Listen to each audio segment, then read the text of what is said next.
রংপুর বিভাগীয় কিন্ডারগার্টেন অ্যাসোসিয়েশনের ২০২৪ সালে অনুষ্ঠিত বৃত্তি পরীক্ষায় লালমনিরহাটের শিবরাম আদর্শ পাবলিক স্কুল থেকে মোট ৭৯ জন শিক্ষার্থী বৃত্তি পেয়েছেন। তন্মধ্যে ৩৪ জন ট্যালেন্ট পুলে বৃত্তিসহ মেধা তালিকায় স্থান করে নিয়েছেন, আর সাধারণ গ্রেডে বৃত্তি পেয়েছেন ৪৫ জন। স্কুলটির এই সাফল্যে উচ্ছ্বসিত শিক্ষক, শিক্ষার্থী ও অভিভাবক বৃন্দ। ফলে এই অঞ্চলে স্কুলটি শীর্ষ অবস্থান পাওয়ার বিষয়ে আশাবাদী তারা। সোমবার ৫ মে দুপুর ১২টায় অ্যাসোসিয়েশন বৃত্তি পরীক্ষা ২০২৪-এর ফলাফল প্রকাশ করা হয়। তারপরে স্কুলের শিক্ষক, শিক্ষার্থীরা একটি আনন্দ মিছিল বের করেন।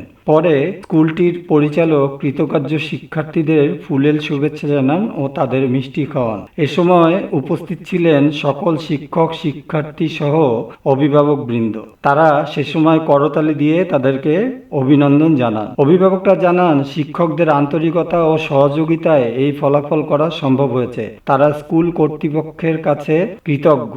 প্রতিষ্ঠানটির পরিচালক মোহাম্মদ রাশেদুল ইসলাম রাশেদ বলেন, আমি মোহাম্মদ রাশেদুল ইসলাম রাশেদ, প্রতিষ্ঠাতা ও পরিচালক শিবরাম আদর্শ পাবলিক স্কুল। আজকে আমাদের বৃত্তি পরীক্ষার ফলাফল হয়ে গেল। তো আমরা রংপুর বিভাগীয় কিন্ডারগার্টেন অ্যাসোসিয়েশনের থেকে আমরা ১২৬ জন পরীক্ষার্থী আমাদের বিদ্যালয় থেকে অংশগ্রহণ করে, তার মধ্যে আমাদের ৭৯ জন শিক্ষার্থী বৃত্তি লাভ করে।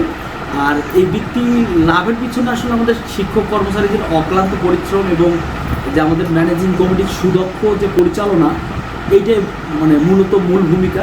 এবং আমরা সামনের দিকে ফলাফলটিকে এর থেকে আরও ভালো করা যায় কীভাবে, সেই দিকে আমরা খেয়াল রাখবো ইনশাল্লাহ। আমাদের ৩৪ জন শিক্ষার্থী ট্যালেন্ট পুলে বৃত্তি পেয়েছে এবং ৪৪ জন শিক্ষার্থী সাধারণ গ্রেডে বৃত্তি পেয়েছে।